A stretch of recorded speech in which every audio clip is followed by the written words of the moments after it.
If your job at a healthcare facility includes disinfecting against viruses, you know prevention is the best medicine. And maintaining healthy spaces starts with a healthy cleaning routine. Grainger's world-class supply chain helps ensure you have the quality products you need when you need them. From disinfectants and cleaning supplies to personal protective equipment, so you can help deliver a clean bill of health. Call 1-800-GRAINGER, click Grainger.com, or just stop by. Grainger, for the ones who get it done.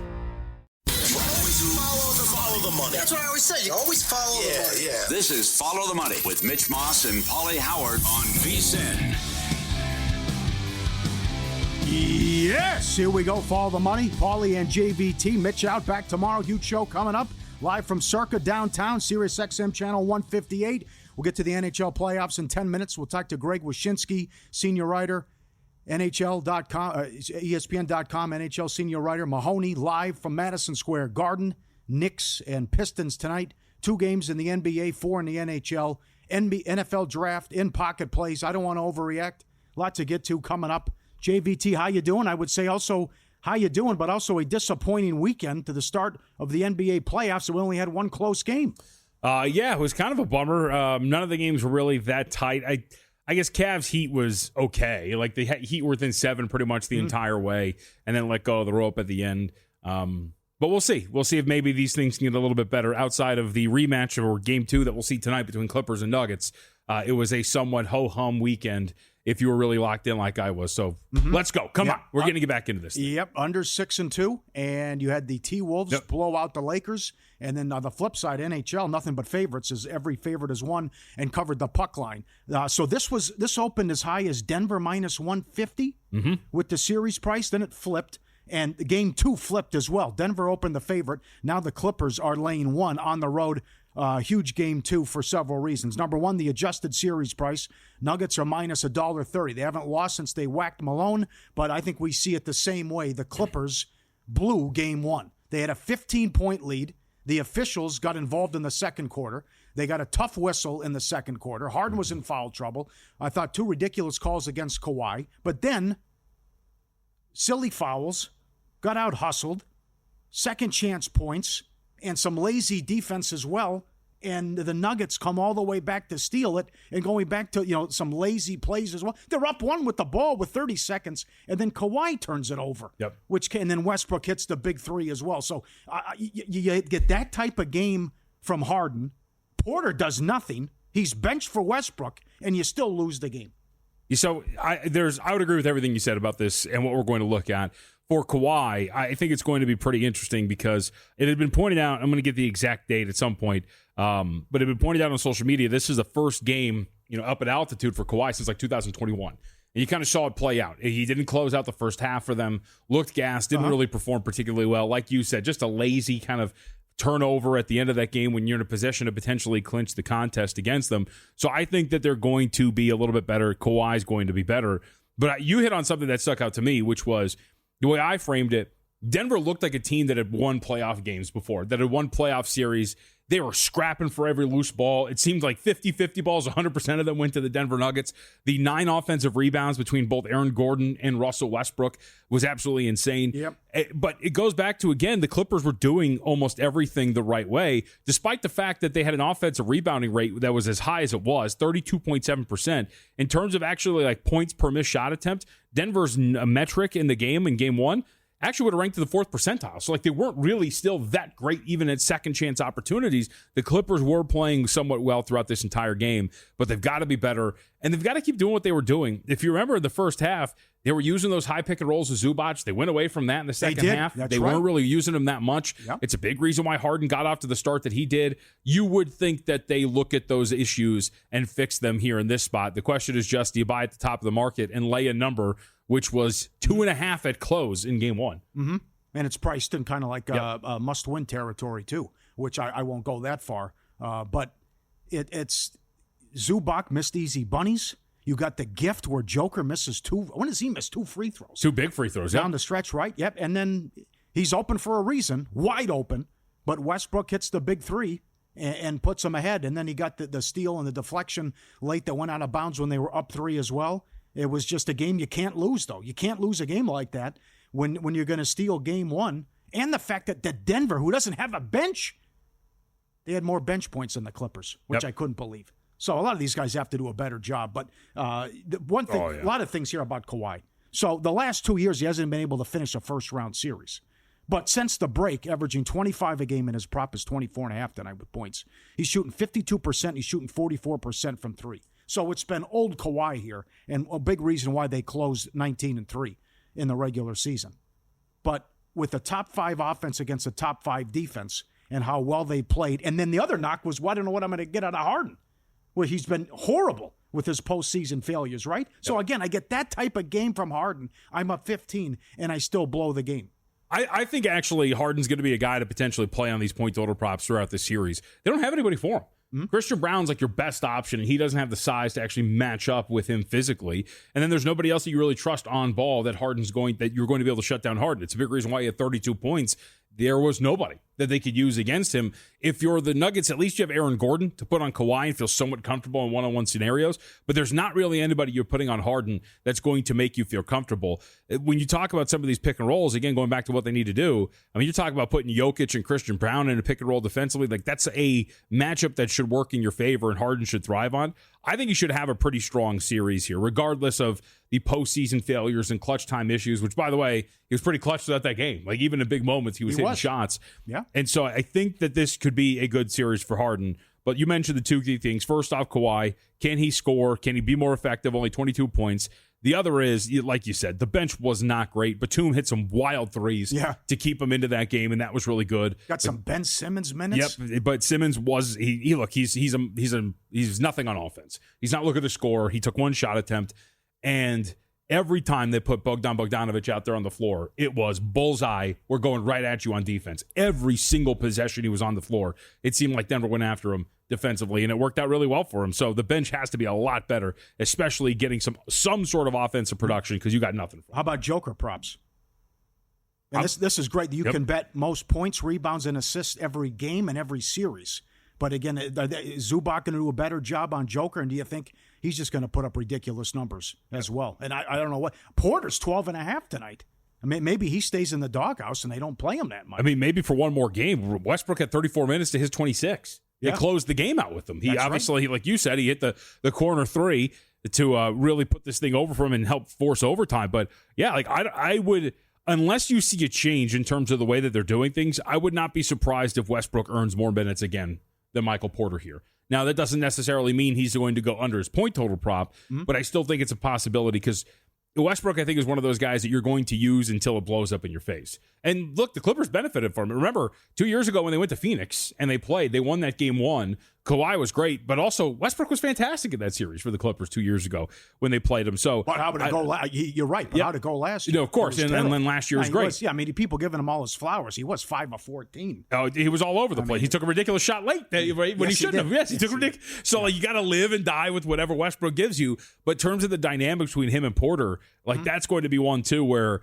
there's some player prop matchups you can find out there. It'd be interesting to see if they would ever hang a Russell Westbrook versus Michael Porter matchup, because that would be interesting to see points-wise. I think Westbrook is going to be the performer until you see otherwise. He's also, what he helps with too is he is a more aggressive rebounder than Porter Jr. is. Yeah, I mean, he grabbed 4 offensive rebounds. He's going to give you second chance opportunities. That's right. Yep. That's the second game at 7 Pacific. The early game is Detroit and the Knicks.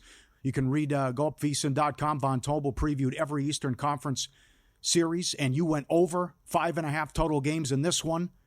That's a tough beat. Detroit is up 8 in the fourth quarter, getting 7, and then here comes the 21-0 Knicks run, where everything was going in. Payne's hitting threes, the Garden's rocking, Brunson gets the and one. Nothing went right for the Pistons, and the Knicks win and cover. And now the adjusted series price is high as $7 on the Knicks. They're laying 6.5 and 220 the total. Is it just going to be the lights are too bright and this team doesn't have enough experience? Or is it, hey, they can hang in here and more of not so much the 21-0 run, but it's more of the team that led by 8 in the fourth quarter? How do you see it? I mean, I think you still have some experience here, right? Like Tobias Harris is here, Malik Beasley. Well, you won't get that again. Yeah, 22 points, 7 to 12 overall in the game. But you have Malik Beasley, you have Tim Hardaway Jr. Like, you've got guys who at least played for a while. Now, a good part of the rotation, your point, though, is the first-timers, included Cade Cunningham, Asar Thompson, Isaiah Stewart, so like Jalen Duren. These are not guys who have played in the postseason.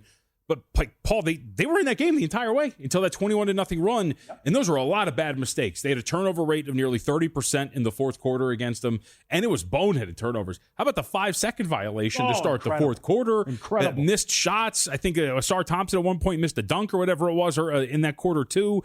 Like, they should still be competitive, and I still don't trust this Knicks team defensively. Like, they're still middle of the pack with their half-court defense. They don't really have, like, a true match for Cade Cunningham. OG Anunoby's, like, the best option for them, but Cade especially in the second half, 8 against them.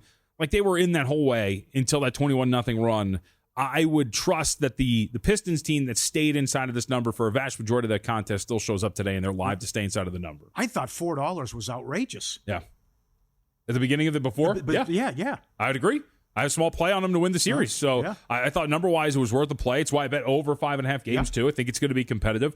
And like you talk about, like, a tough one to take. I mean, if they take game one, I'm sitting great with a over 5.5 games, feeling relatively good about how that thing's going to go down. But that was a tough one for Detroit. They got the shooting, though, man. Yep. I would look at Beasley props over and threes as well. And you wrote in the preview about how well Cade had played against them. He did not play well in game one, but he did well against the Knicks in the regular season, averaging 38 and 5. His prop is points prop is 27.5 tonight, that he can go over and bounce back, and he averaged 26, 6 and 9 on the regular season. But I'm with you that I don't trust the Knicks defense either. But the others were great, and you didn't get much out of Bridges. Cat was energized. Well, I was going to say, Cat, well. I think you're actually looking at over 1.5 threes for Cat, too. That was one of the things that I thought, like at 12-1 to lead the series in three-point makes. That's not going to happen because Beasley hit 6 the other day. But he is capable of hitting more than just one three-point shot, especially the way they're playing him on defense. Deep dive in all the props coming up later in the show as well. 4 games tonight, NHL playoffs. Again, favorites 5-0 so far, and they've covered the puck line in every game. Some numbers on the LA Kings and Hellebuck that you won't believe coming up next on Follow the Money, VSiN, Sirius XM Channel 158.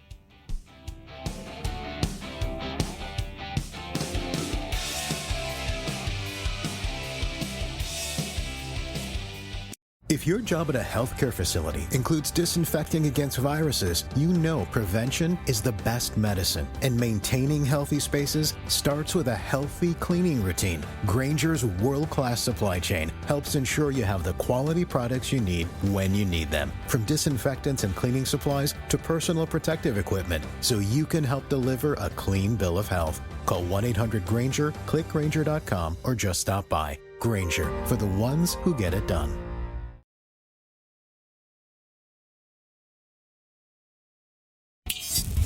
This is Follow the Money on VSiN. Great night in the NHL playoffs, 4 games. I think the big one is out in LA with the Oilers and the Kings for the 4th straight year, although the Kings finally have home ice. I know you had Dennis Bernstein on, and Dennis picked the Kings to get it done. A lot of people are picking the Kings, and Edmonton is a $1.30 favorite to win the series, but the Kings are a $1.30 tonight in game 1. Since the deadline, the Kings are 17-4 with a plus 41 goal differential. They are horrendous on the power play, though. That's something to keep in mind. But top 3 going back in shots per game allowed, goals, scoring chances allowed, and save percentage and high danger chances.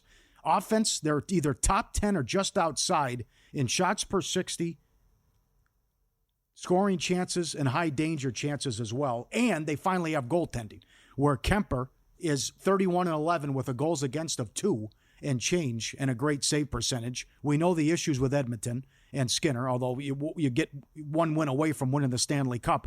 But can you trust Skinner and their defense with Ekholm out, and that you're bottom 10 in save percentage as well? Are you there?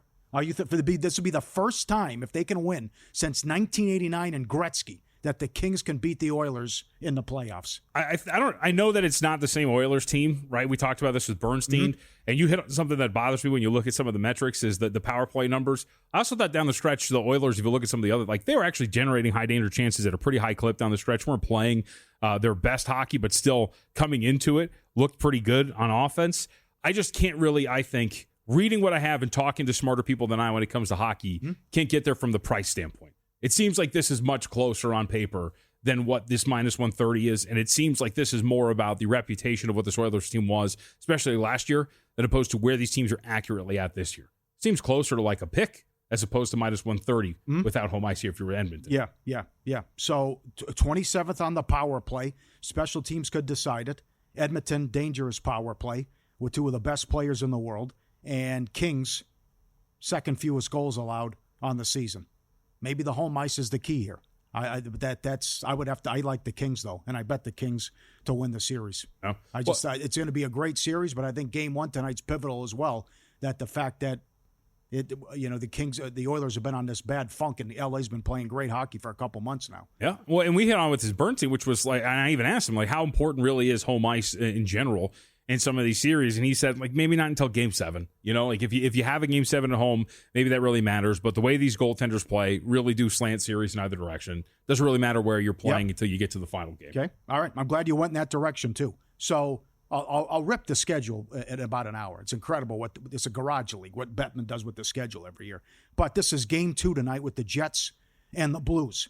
Winnipeg somehow won and covered the puck line, and they got the empty net goal as well. They were losing with 10 minutes left, and it was tied with a minute left, and they win 5-3. But there's three things working against the Jets, and we're rooting for them. Number one, Canada curse. Canada hasn't won a cup since 93. Number two, President's Cup trophy curse, and Hellebuck in the playoffs. He wasn't bad in Game 1. The second goal wasn't his fault. They could have cleared the zone 3 times. It was ridiculous to give up that second one. The last 2 years in the playoffs, he's 2-8. He was a sieve last year against Colorado. He's atrocious. Couldn't stop a beach ball. Since the Western Conference Finals against Vegas, going back 18-19, he's 9-19. Career in the playoffs now, he's 19-27 with a goals against of 3. And also in the last 2 years, the save percentage is .878 and 9.8 more goals than expected. Remember what Subban did when he called them out with the Four Nations. Yeah. But I don't care about the regular season and your Vezina trophies. Win a big game. And up to this point, he hasn't been able to do it. So they got the big win even though they played well. They're so good offensively. They're number one in goals. They're one of 3 teams that are top 5 in both goals scored and fewest goals allowed. But the power play's number 1 in the league. They were awesome offensively, and even though they didn't play well, they still got the win. The thing that would concern me, though, of what I said about postseason Hellebuck, is also the Blues have been playing playoff hockey here for a couple months. So when I like to look at these series, especially in hockey, I generally gravitate toward some of the metrics when it comes to these even strengths, and it's really how I handicap it going forward. And if it's going to play out again like it did in the Game 1, I mean, Winnipeg at even strength kicked the crap out of them. When you look at a lot of these different metrics, shot share well in their favor. Yeah, Blues, 2 of the goals are on a power play. Yep, yeah. And when you talk about the expected goals for at even strength, very much in their favor. They doubled them up in high danger chances when they were at even strength as well. And so if you're going to be able to dominate those even strength minutes the way that Winnipeg did, I feel like this is one where they could, again, kind of control this game and maybe even control the series if the ice is going to be slanted in that direction. Because on 5-on-5, they were clearly the better team, and there's not really anything you can pick at when you look at the profile and say, oh, yeah, no, like this is something they didn't really generate anything. No, like this was a sizable win for Winnipeg at even strength, and I think they're going to be able to continue to do it. Yeah, tonight's huge as well. All time, you go up 2-0. We are 86% to win the series. They beat St. Louis 4 out of 5 on the season. And there are $2 tonight. The total 5.5 under minus 140, and the adjusted series price is as high as $4.50. It's $4.50 here at Circa. Then we start with Montreal and Washington. Everyone wants to point to the similarities, and our guest, Greg Wyshynski, will talk about it as he previewed the series. Well, he did pick Washington in 5, but he said there are similarities here to 2010 when it was also a 1-8, and Montreal shocked the world and upset Washington as a big dog. The series price is Washington. Now, this is interesting because Jeff Davis, who works here at Circa, does a great job with hockey. He told you New Jersey had no chance against Carolina. They were as high as 380, I think, 350 on that series price. Mm-hmm. And Carolina took them out. It was men against boys. He only makes Washington 260. They're 320 at DraftKings. So that shows you the respect he has, or maybe the luck factor with the Capitals. They were great all year in goal. Thompson was phenomenal. You got the Ovechkin story. We know about the postseason issues they've had as well. Montreal, 22nd in goals allowed, and they're They don't do much offensively either, and they're 21st on the power play. Maybe 320's too high, and I would respect Davis here with his price, 60-cent difference. Washington, $2, 6.5 the total at DraftKings, under -130 for Game 1 tonight. Also, the same thing comes into play here, though, where Washington relaxed down the stretch, and Montreal's been playing playoff hockey for 2 months. Yeah, that's my thing. Is like, well, Washington, clearly, when you look at their last 10 games, like their even strength numbers are pretty mundane, really average across the board from everything from like expected goals to shot share and the like. But how much does it matter that you had to come into this and we're just like, all right, we've locked things up, we're ready to go, and now we're just going to start to ramp this thing up again? The last few games were more about chasing the record for Ovechkin than it was about actually playing high-intensity hockey, and now you get a team that was fighting for their lives to take this on. I would agree, like, when you look at this from a pricing standpoint, I think it's similar to what we talked about when you were off of vacation, but in terms of the price for Lakers and Timberwolves, I think there was a strong argument made that, hey, look, one team deserves to be favored, obviously, but if you're talking about pure probabilities, this seems a tad high for Washington when you're talking about the Canadiens' chances of actually pulling this off from the series standpoint. Mm-hmm. You worry about the health of Thompson, and then Montreal was 10-0-2 at home to close out as well. So if they steal one early, then maybe Washington goes bye-bye as well. And how about this move? This couldn't have been Pick'em. I can't believe they opened Pick'em with Colorado and Dallas. Mm-hmm. Now, Game 1 was a burial. Colorado dominated Game 1. You also had one of the flukiest goals I've ever seen with the accidental kick that goes in the first goal of the game. But the question mark about goaltending, what are you going to do? Well, at least so far, so good. They answered that in Game 1. But when do you see this? Dallas has lost 8 straight Game 1s, and Dallas is currently on an 8-game losing streak, and they opened the series pick'em. It got as high as 165 Colorado. Colorado takes them out, vicious beat on the under. Colorado takes them out 5-1 in Game 1. Now they're $1.50 tonight. There are 6.5s out there. Most 6s, but there's a 6.5 at DraftKings. Now the adjusted series price -350. The only thing that scares me here is everyone picked Colorado to win and picked them with ease. I think you can make the argument that Dallas is a little bit live, especially from a Game 2 standpoint. You go back to Game 1, and again, like shot share, it was in favor of Colorado, but everything outside of that, it painted a pretty tight picture when you're talking about even strength. Expected goals for, there's like a minimal difference between the two teams. 211 for Colorado to 209 for Dallas. You talk about high danger chances, dead even. When you're talking about even strength and how they generated those, Colorado was right there, 9-9 each.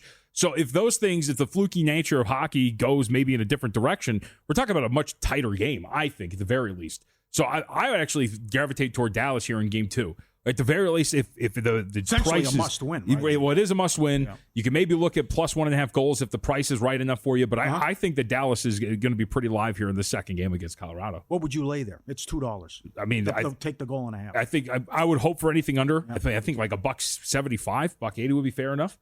Okay. It's a very popular play. Yep. That doesn't mean it's going to lose, but it just seems like it's too easy. I mean, how Game 1 went, they've lost 8 games in a row. And not only, forget about this year, most people are picking Colorado to go to the win the whole thing. NBA playoffs are here. So is the VSiN Killer Sports NBA Playoff Challenge. We've invited 15 sharp minds from the world of VSiN and Killer Sports to go head-to-head, 38 picks each from the start of the playoffs all the way through the finals. That's a total of 570 playoff picks, all available to VSiN Pro subscribers. Everything we want through August 1st, including this, for $59. VSiN.com/subscribe to sign up today. 570 NBA playoff picks. VSiN.com/subscribe. The biggest surprise over the weekend may have been on an NBA pregame show next.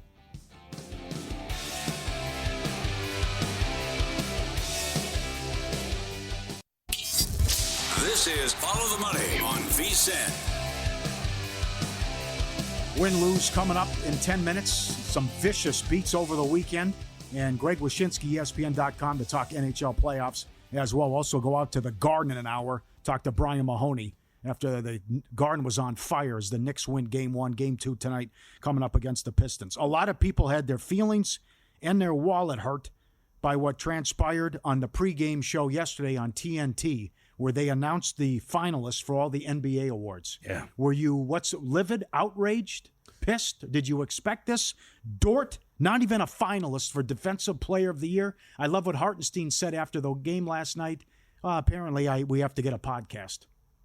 So that's the thing. I'm more shocked, and this was pointed out yesterday by many people, including Tom Haberstroh, who pointed out, let me get the exact wording of it.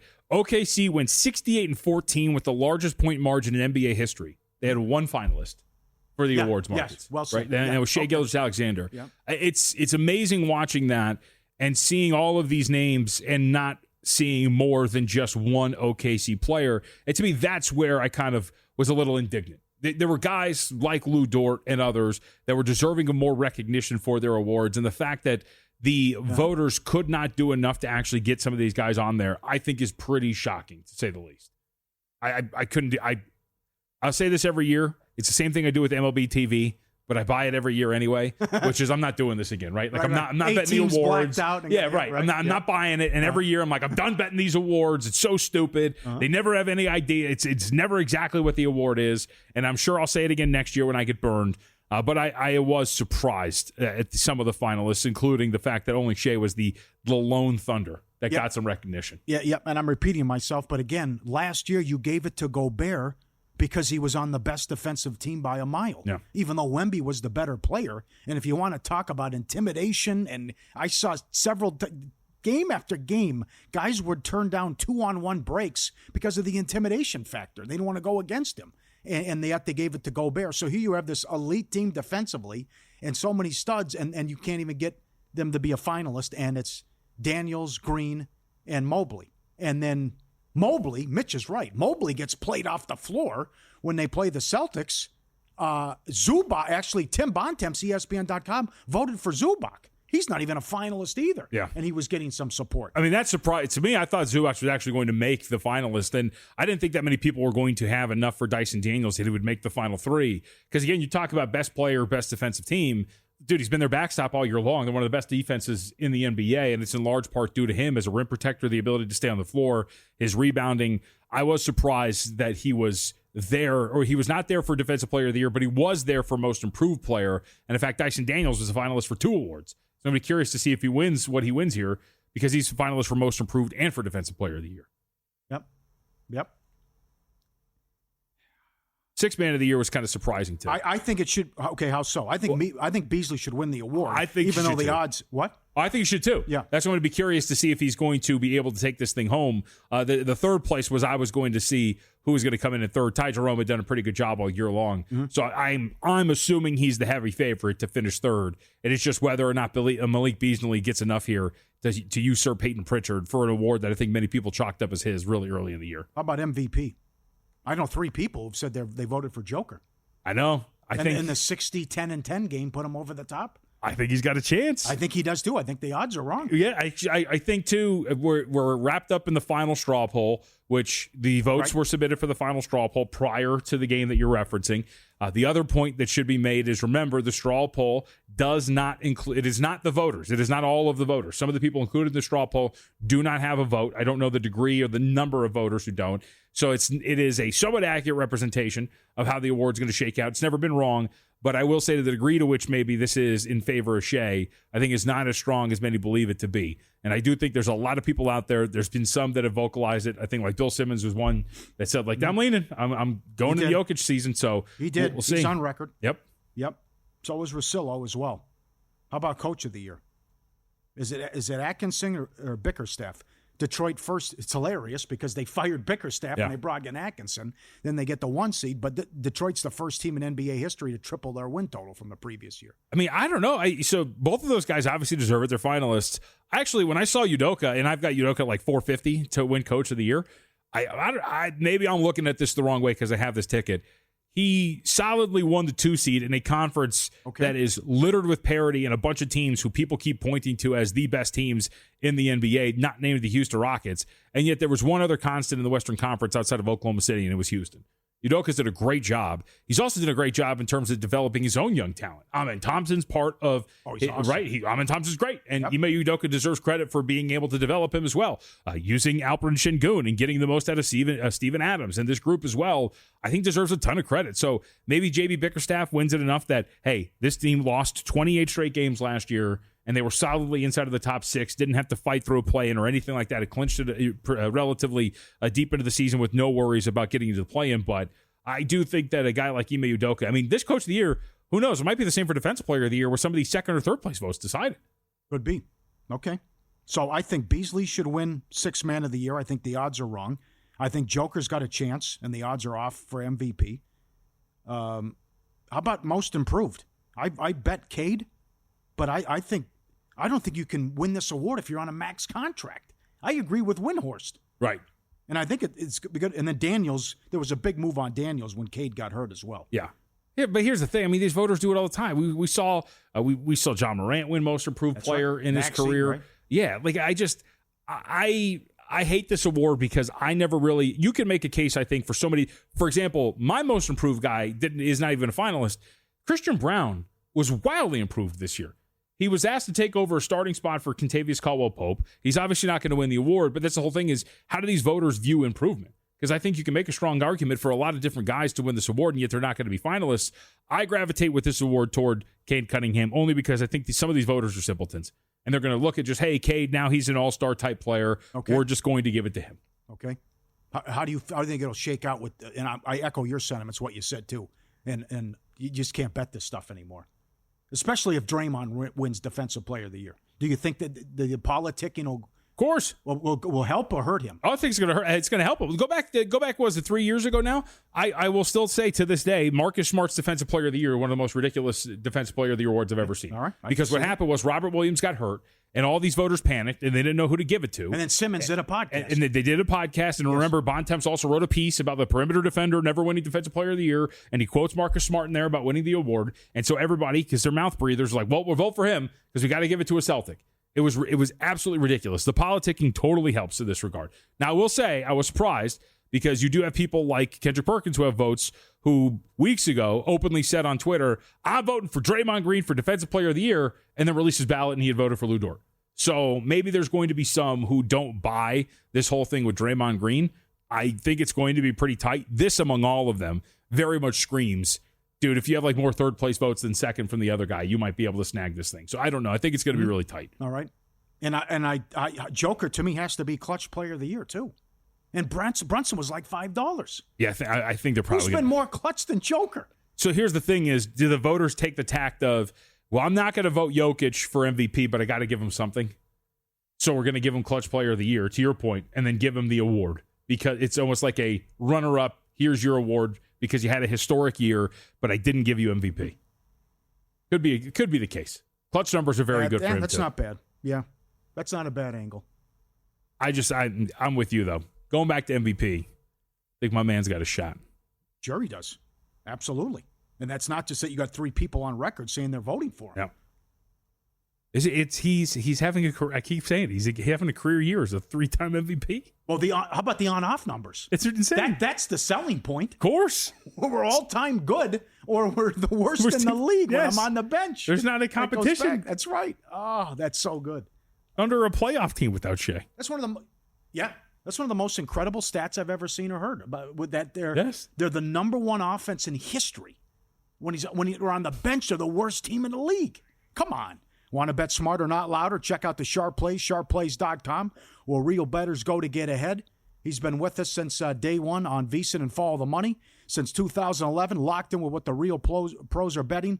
Elite group, sharp money, and the kind that actually moves the markets. When the Sharp Play jumps on a side, the line reacts. With insider info and powerful AI tools, you're not guessing, you're getting ahead. Sign up for free betting reports, real-time alerts, and next-level intel via email or on X. Lead it. Don't follow the crowd. SharpPlays.com. Respected, watched, and feared. That's the Sharp Plays.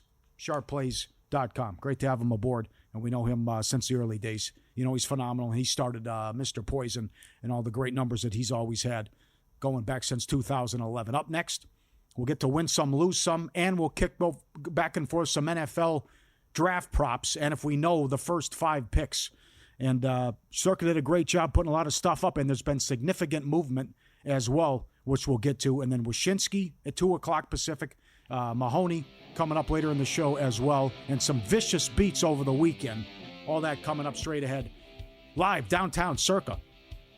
CircaLasVegas.com. Follow the money. VSiN.com. Sirius XM Channel 158.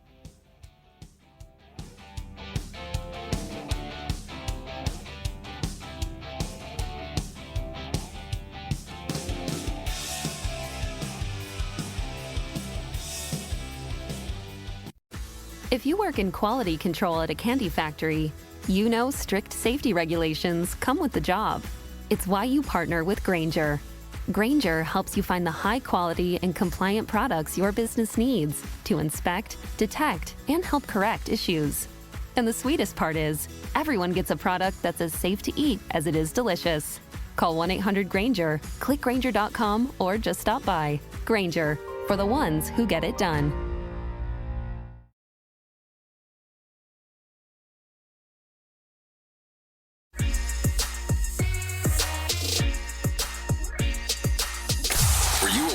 Night? Wow, winning. Or was it a rough one? Well, they can't all be winners, can they? Loser! You're a loser! Pauly Howard recaps the night in sports betting in Win Some, Lose Some. Let's start with a lot of soccer. Why not? And for the first time, I think we go Bundesliga.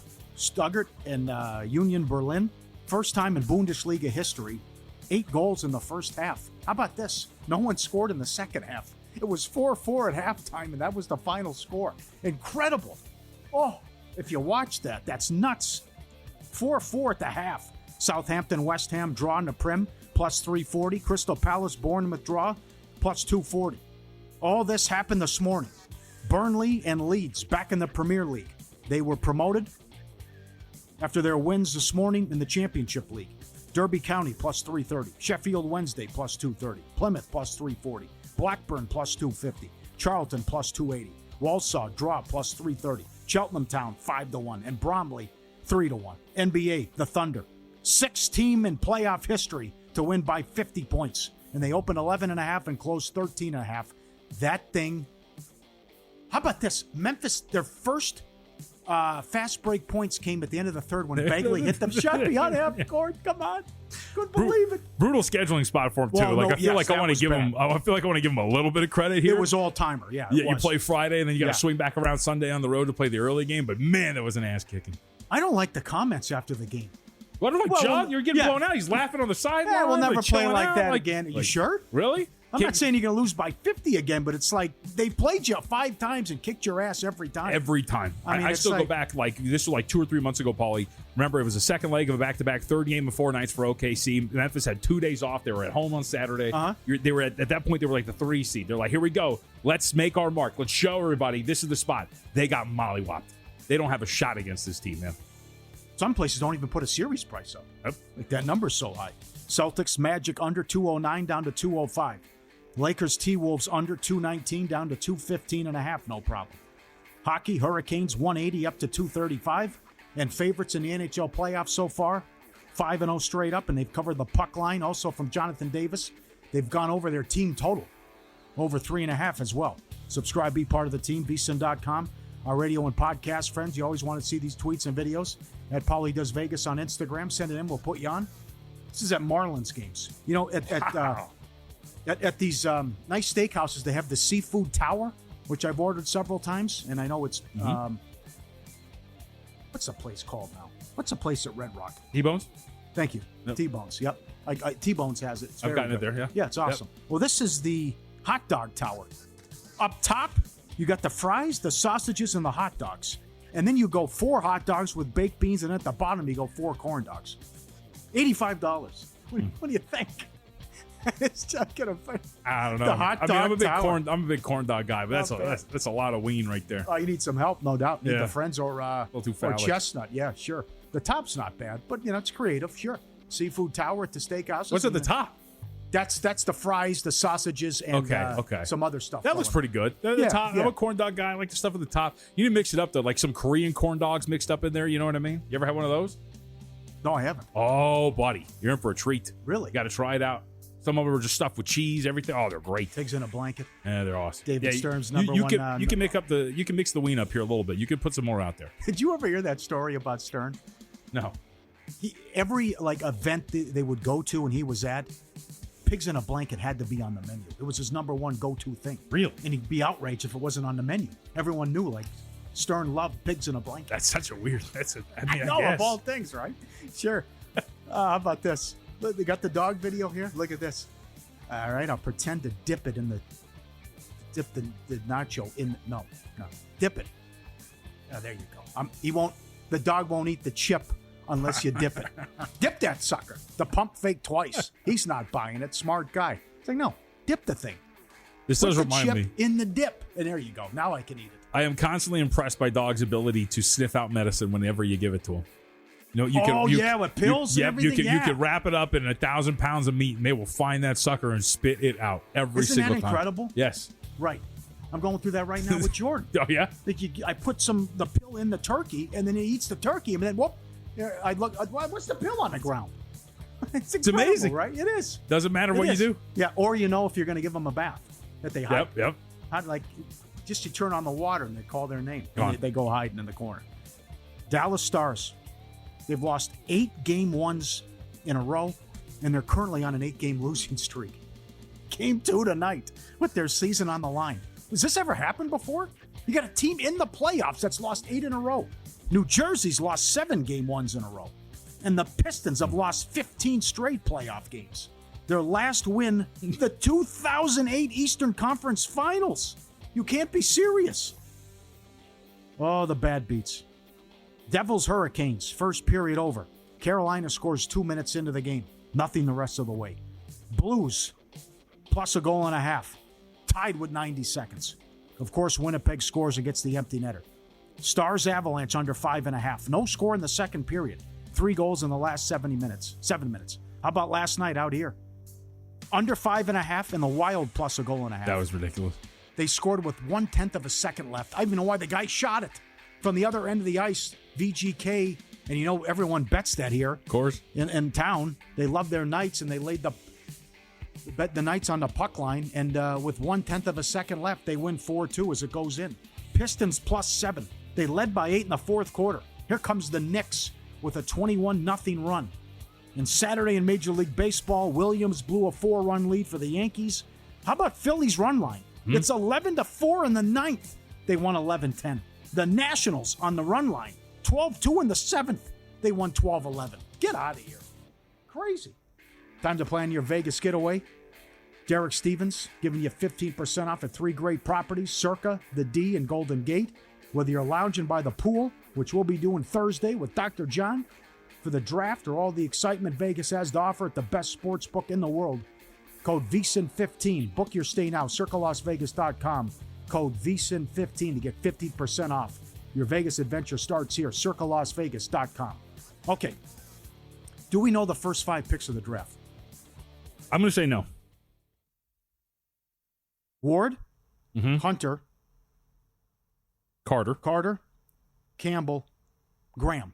What do you take umbrage with? So I think the top 3 are pretty solid. After that, I think it's open season. There's been talks about Membu maybe being the first offensive tackle selected. That's if the Patriots even go offensive line. I have a great source that the Giants are taking Carter, assuming that Hunter goes to the Browns. And I mean, that's best player. It's only like $3. So sure. He's saying lock it up. So I have a great source. Go ahead. So I would agree with that. But I think at 4, you start to get some questions. I mean, whether or not the Patriots are going to go with the offensive tackle, everybody expects them to, or maybe Membu is the other one. There is a chance that the Patriots, a team that is in desperate need of skill position talent, actually go, you know what?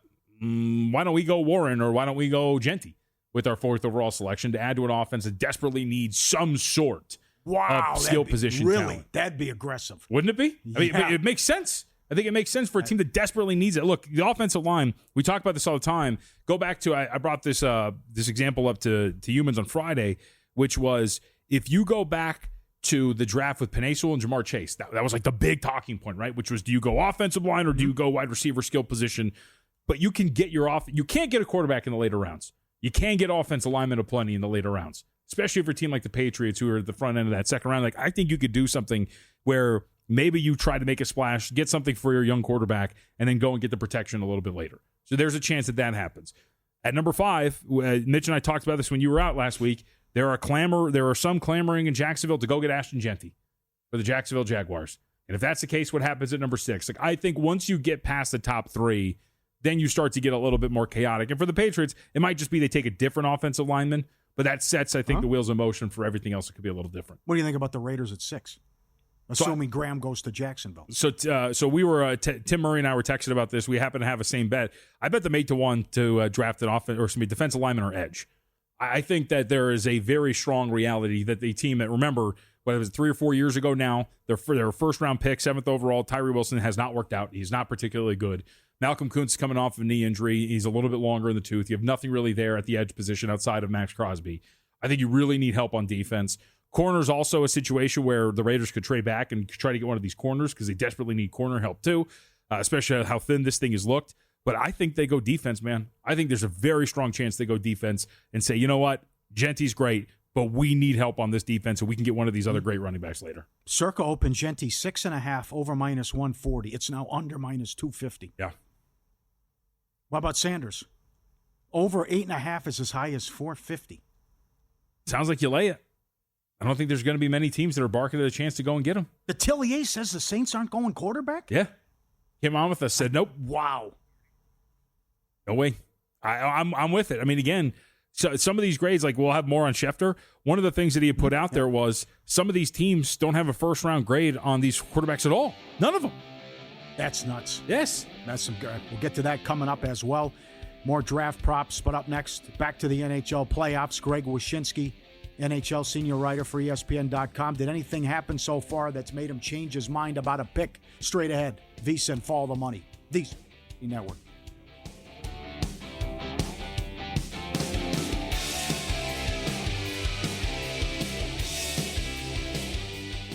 For the ones who get it done, the most important part is the one you need now. And the best partner is the one who can deliver. That's why millions of maintenance and repair pros trust Grainger, because we have professional-grade supplies for every industry, even hard-to-find products. And we have same-day pickup and next-day delivery on most orders. But most importantly, we have an unwavering commitment to help keep you up and running. Call, click Grainger.com, or just stop by. Grainger, for the ones who get it done.